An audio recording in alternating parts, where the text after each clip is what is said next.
seat.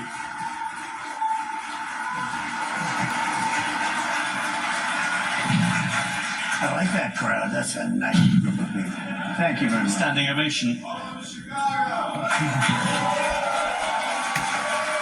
Thank you.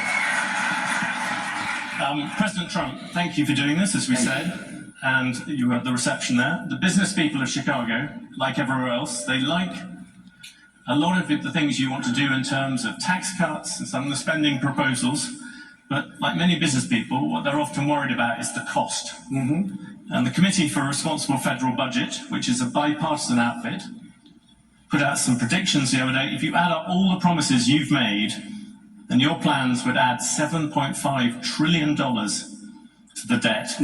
That's more than twice the total for Vice President Harris. You're on course to push up debt up to 150% of GDP. You know, this is a very business-like audience. Yeah. Why should they trust you with that?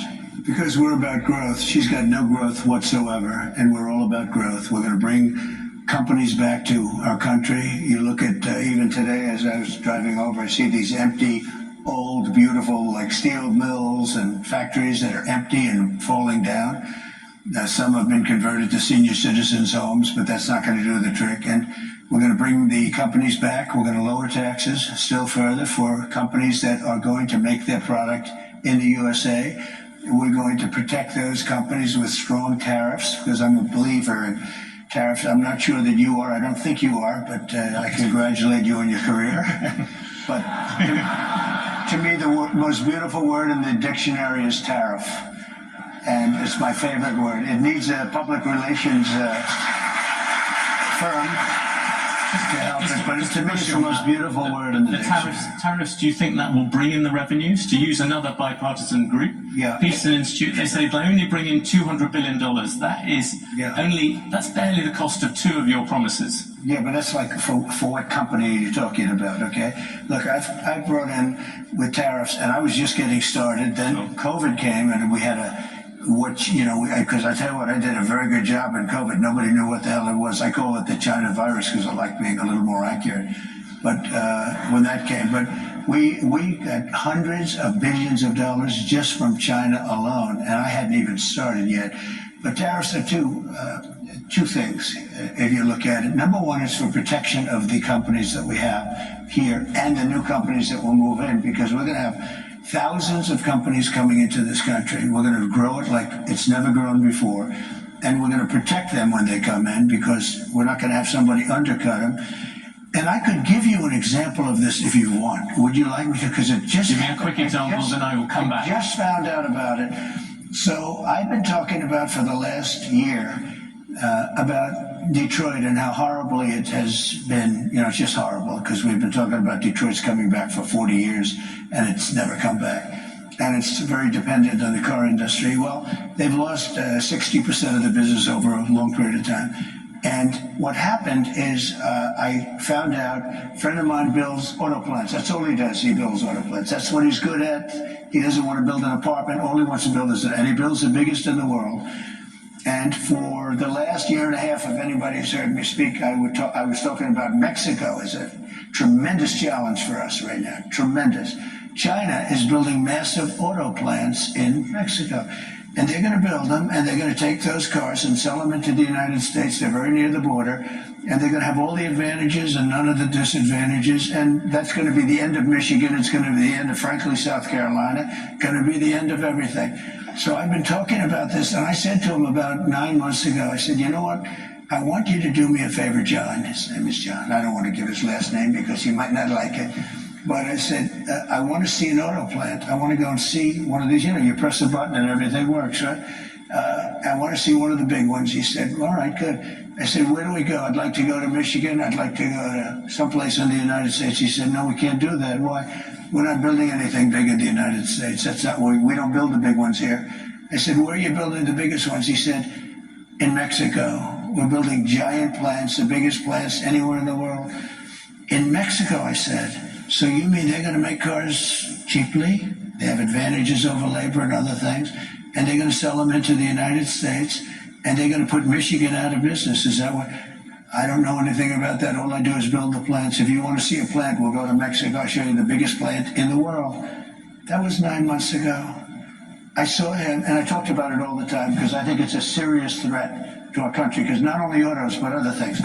So then I see him 2 days ago. I was talking at another club, very nice club, and like this, except, I don't know, I think you people are probably even wealthier, okay? This was in Detroit, okay, which was appropriate. And I was showing him all sorts of charts about how their car, it's just gone down. It's like terrible. And I saw him and I said, "Oh, how are you doing? How have you been?" I said, "Could I ask you, how are those plants that you mentioned, those giant plants that you're building in Mexico, how's that coming along? Have you finished them?" "No, sir. They abandoned the project when they heard you're running.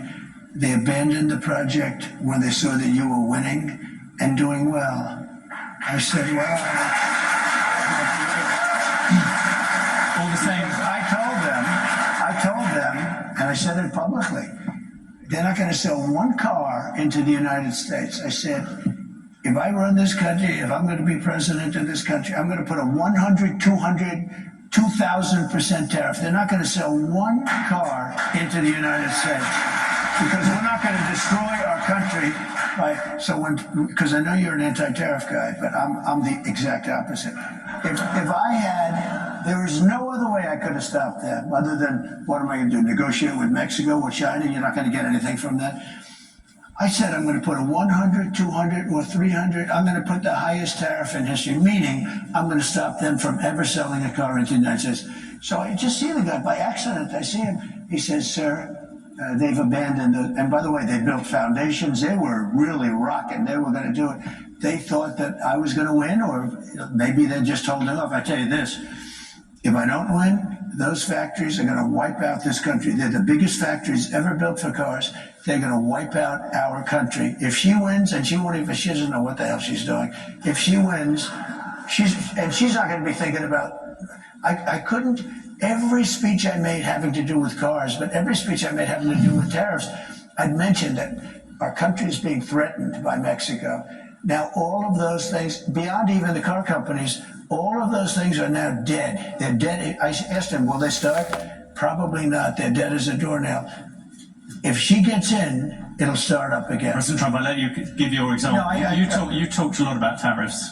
You look at the American economy, 40 million jobs rely on trade. It counts for 27% of GDP. Okay. If you cut that off, that's also going to have an effect on many, many business people here. Yeah. Tariffs also have another side. Isn't that something that you have to acknowledge? No. You could be plunging America into the biggest trade war since Smoot-Hawley. But there are no tariffs. You're going to stop. There are tariffs already. No, there are no tariffs. All you have to do is build your plant in the United States, and you don't have any tariffs. People, a lot of places like this, there are a lot of jobs that rely on foreigners coming here. You're going to basically stop trade with China. You're talking about 60% tariffs on that. You're talking, as you said, 100, 200% on things you don't really like. You're also talking about 10, 20% tariffs on the rest of the world. That is going to have a serious effect on the overall economy. And yes, you're going to find some people who will gain from individual tariffs. The overall effect could be massive. I agree. It's going to have a massive effect, positive effect. It's going to be a positive, not a negative. Well, let me I know how committed you are to this, and it must be hard for you to, spend 25 years talking about tariffs as being negative, and then have somebody explain to you that you're totally wrong. It'll have a negative. It will have. I'll go a step further. 40 million jobs is a lot of jobs to rely on. They're all coming back. Those are 40 million jobs. Those are 40 million jobs in America that rely on trade. Are you ready? John Deere, great company. They announced about a year ago they're going to build big plants outside of the United States, right? They're going to build them in Mexico. And you threatened they're also tariffs and they stopped. That's right. I said, if John Deere builds those plants and not selling anything into the United States, they just announced yesterday they're probably not going to build the plants, okay? I kept the jobs here, and I'll keep them. John Deere will stay here. And I'll tell John Deere, if you do build outside of the United States, you can if you want. For instance, India is a very tough country. It's not only China. China is the, I would say, probably the toughest. But there are a lot of tough. You know what's very tough? European Union. Our beautiful European countries, wonderful, wonderful. If you add them up, they're almost the size of us. They treat us so badly. We have a deficit. I said to Angela Merkel when she was there, she's not there anymore, I wonder why, but when she was there, I said, Angela, how many Chevrolets do we have in Berlin? Why, Donald, you have none. He said, that's right. How many Fords do we have in Frankfurt? I don't know, none. I said, that's right. You know how many cars we have? Mercedes-Benz, BMW, all of the Volkswagen, millions and millions of cars. And then I said farm products. You know, they don't want our farm. They don't want anything from us. We have deficits that are crazy. And we're not going to have them anymore. We're going to put tariffs on them, and they're going to do, and you know what they can do? The Mercedes-Benz will start building in the United States. And they have a little bit, but you know what they really are? Assembly, like in South Carolina. But they build everything in Germany, and then they assemble it here. They get away with murder because they say, oh, yes, we're building cars. They don't build cars. They take them out of a box and they assemble them. We can have our child do it. Can we come back? Let's come back to the Europeans in a second. What about consumers? People out there. They're going to be the biggest beneficiary. Yeah, critics say your tariffs will end up being like a national sales tax. Nope. Because if you have America at the moment has $3 trillion worth of imports, you're going to add tariffs to every single one of them. That is going to push up the cost for all those people who want to buy foreign goods. That is just simple mathematics, President Trump. It's not. It is, but not the way you figured. I was always very good at mathematics. Yes. Let me tell you, you're saying $3 trillion. That's $3 trillion worth of imports. And they don't have to pay. And if the higher the tariff, the more likely it is to have them come into the higher the tariff, the more you're going to put on the value of that piece, those goods, the higher people are going to have to pay in shops. Ready?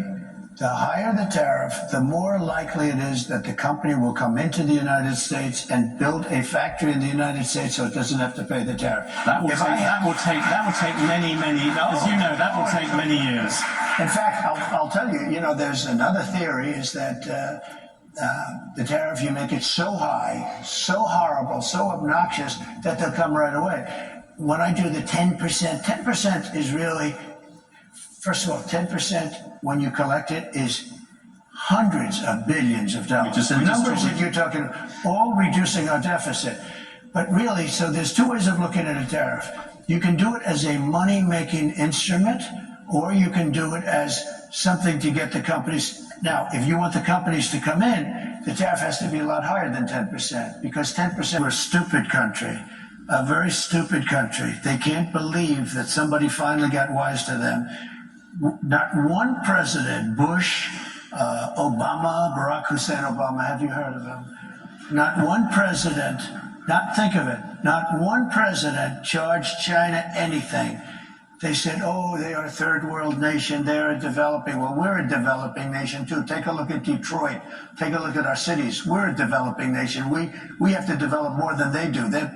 We're way behind them. You take a look at what's happened to our cities. So my question was about your allies, not about China. You are going to annoy the people you need to rally behind you. But our allies have taken advantage of us more so than our enemies. Our allies are the European Union. We have a trade deficit of $300 billion with the European Union. Our allies are Japan. You know, Abe was a very good friend of mine. He was a great guy, great. And I said to him in Japan, he was assassinated. And he was a great man. He really was. I didn't see too many like him. And he got very sick and he had to take off. And then he was actually making a comeback. He was going to make a comeback and he would have won easily. But he was a great gentleman, handsome, wonderful man, respected by everybody. And I went to him and I said, Shinzo, we have to talk. What? Trade. And he goes, I'll never forget it. I know. I said, what do you know? I knew you'd come to me. Why do you say that? Because I can't believe, I wouldn't tell the story if he was alive, actually. I said, I can't believe how many years it's been that nobody even negotiated with us in America. I said, Shinzo, you have to pay for your cars. You're sending millions of cars. You don't accept a car from us. You don't have one car that you accept, and yet we're selling 3 million, 4 million of your cars. I said, Shinzo, on agriculture, you won't even accept our agriculture. And I renegotiated the whole trade deal from a little disadvantage because I was stuck with a bad deal. I mean, I got we have trade deals that were so bad that I said, who are the people that are doing it? They're either very stupid or they're getting paid off, okay? It's one or the other. It's very simple. We have the worst trade deals all over the world. South Korea, I love South Korea. They're wonderful people, extremely ambitious. They have a money machine. We protect them from North Korea and other people. North Korea is very nuclear. I got along with him very well. Kim Jong-un. Yes. But wait, they don't pay us anything. And I said, this is crazy. If I didn't put tariffs on, the motor companies, the car companies, they make most of their money at small trucks. I put tariffs on China, but I put 27.5%. Otherwise, we'd be flooded with Chinese cars, and all of our factories would close. We'd have no jobs at all in the auto industry. That goes for electric, by the way, which is a killer, which I've explained, and I don't think I have to bore anybody by talking about it. But I put tariffs on South Korea because they were sending in trucks, and I put tariffs on, fairly substantial tariffs. Mentioned North Korea. The Chinese army, literally as we speak, are engaged in rehearsals for a full naval blockade of Taiwan. So I suppose my question to you, if China invades Taiwan, would you send American troops to defend it? Well, the reason they're doing it now is they're not going to do it afterwards, okay? It's, so they're doing it now. They want to do it China. Now, look, I had a very good relationship with President Xi, and a very good relationship with Putin, and a very good relationship with Kim Jong-un, who is a nuclear force that you won't even believe. And by the way, today it was announced for those that he just blew up the railroad going into South Korea. That means South Korea is now cut off from Russia and China and various other places. Cut off by rail. Mr. Trump, you just mentioned. No, but these are big things. I have to mention them. Yeah, you just mentioned Putin, though. And this has been this controversy of the past week. Can you say yes or no whether you have talked to Vladimir Putin since you stopped being president? Well, I don't comment on that, but I will tell you that if I did, it's a smart thing. If I'm friendly with people, if I have a relationship with people, that's a good thing, not a bad thing, in terms of a country.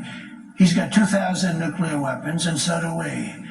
China has a lot less, but they'll catch us within 5 years. That sounds very much like you did talk to him. I don't talk about that. You talk about talking to Netanyahu, you talk about talking to these people. Russia has never had a president that they respect so much, but more importantly, or less importantly, I guess, I went into Russia and people said, oh, he likes Putin and Putin likes him. Let me tell you, the first thing I did was terminated Nord Stream 2. Nobody ever heard of Nord Stream 2. It's a pipeline from Russia to Germany and all over Europe. I said, wait a minute, to NATO. I said, so let's get this straight. My first meeting, I said, so Putin's building the biggest pipeline in the world. He's going to Germany. And then on top of that, they were screwing us on the military. So they're taking a tremendous advantage of us, $350 billion on trade, and we're then supporting them. In other words, it's not sustainable. You can't keep doing this. You can't have that, China, all of these countries. And stupid people made these deals. I saw trade deals that was so stupid that you'd have to be, that was so bad that you'd have to be an idiot to sign them. And we signed them for years. I could tell you trade deals that I have never seen of them. I said, who would agree to this? They had to be corrupt. They had to be corrupt. To make those deals, they had to be corrupt because there's no way a rational human being, I always say either corrupt or extremely stupid, because there's no way a rational human being would ever sign the trade deals that this country signed. And I got out of many of those deals. I told South Korea, I'm sorry, you're going to have to pay for your military. We have 40,000 troops over there. You're going to have to pay. You become a very wealthy country. Just to finish, you become a very wealthy. They said, no, we will not pay. We will not. We haven't paid since the Korean War. I said, no, you got to pay. I said, would $5 million a year to start off with? No. They went crazy. They agreed to do. I got $2 billion for nothing.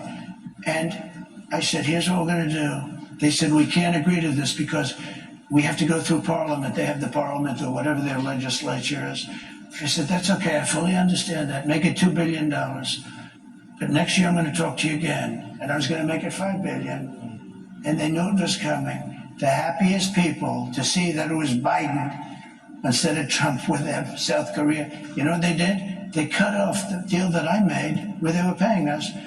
They backed to nothing because they went back to Biden and they gave it to him for nothing. They were willing to pay. We have 40,000 troops in harm's way, very serious, because you have North Korea is a very serious power. They have tremendous nuclear power. And I said to South Korea, you got to pay. And they agreed to do it. And Biden then cut it back, and it's a shame. And I can tell you, 50 deals. And if I were there now, they'd be paying us $10 billion a year. And you know what? They'd be happy to do it. It's a money machine, South Korea. You're going to mention Taiwan. You wanted to mention Taiwan. You mentioned Taiwan. You said you would defend them. You also seem to imply that on Putin you would not. Putin, you seem to imply that you had talked to him without actually confirming I it. said I don't comment on those things. What about? Can I ask you a particular thing about the dollar? You talked about wars at the New York Economic Club. You said that if you lost the dollar as a reserve currency, it would be like America losing a war. Yeah. You look at what you're going to do in terms of protectionism, drive countries to use the other currencies, and all that debt is also going to lessen the dollar's status as the world's reserve currency. Do you worry about that? The dollar is so secure. Your reserve currency is the strongest it'll ever be. And you say that. You said, President Trump, at the moment there is a thing called the Trump trade in the markets. Do you know what that is? The Trump trade is very simple. People are betting that your policies are going to drive up debt. They're going to drive up inflation. So they're going to drive up interest rates. Are the investors wrong? Yeah, I had 4 years no inflation. I had 4 years no inflation. That was when you had much. I had 4 years. It's better than that. And Biden, who has no idea where the hell he is, okay? Biden went 2 years with no inflation because he inherited from me. And then they started spending money like drunken sailors. They spent so much money. It was so ridiculous, the money they were spending. They were spending on the Green New Scam. The Green New Scam, the Green New Deal. You know, it was conceived of by AOC plus 3. She never even studied the environment in college. She went to a nice college. She came out, she just said, the Green New Scam. She just named all these things. President Trump, the issue, the markets are looking at the fact you are making all these promises. Latest one was car loans. You're flooding the thing with giving giveaways. But I was actually quite kind to you. I used 7 trillion. The upper estimate is 15 trillion. People like the Wall Street Journal, who's hardly a communist organization, they have criticized you on this as well. You are running up enormous debt. What does the Wall Street Journal know? I'm meeting with them tomorrow. What does the Wall Street Journal know? They've been wrong about everything. So have you, by the way. You've been wrong. You're trying to turn this. You've been wrong. No, you're trying to turn this into debate. There are business people. You're wrong. You've been wrong. You've been wrong all your life on this stuff. You've been wrong. Let me tell you about currency. You go and jump in a lot of different subjects. Well, still sticking to the subject very Let's closely. stick to reserve currency. That's where you start, right? The reserve currency is under threat because you have Iran, you have Russia, you have China. China is the one that you have to worry about because they want it. Yeah. They want to have the yuan be the thing of power. So here's what I'm doing. Again, I hate to go back to it. If somebody says, and I know countries want to get out because they don't respect our leadership, they look at this guy, they say, you got to be kidding. And she's worse than him. By the way, I never thought I'd say this. She is not as smart as Biden, if you can believe it. This is not what, we had 4 years of this lunacy, and we can't have it anymore. We're not going to have a country left. Okay, currency. Very important. Yes. And if you want to go to third world status, lose your reserve currency. We have to have that. We cannot lose it. If you'll go to third world status in this country because you take a look at the way things are running. If a country tells me, Sarah, we like you very much. Okay. My brain will not let me listen to this man anymore. This is the longest I've ever had to do this. I'm doing it because I want to hear him for myself. You know, instead of always listening to these YouTube influencers or commentaries. I wanted to hear all this myself because what they do is they put this big old label saying that this happened, and you don't see the thing that they said happened. So I want to see it for myself. And this man is going all over the place. I can't get one thought. I can't get the understanding of the answer. The question, I never get the answer. And people are literally clapping every time they hear certain words or phrases that they have somehow been convinced means a lot. So I can't take it no more. My brain is, I'm starting to feel my brain sticking out my ears.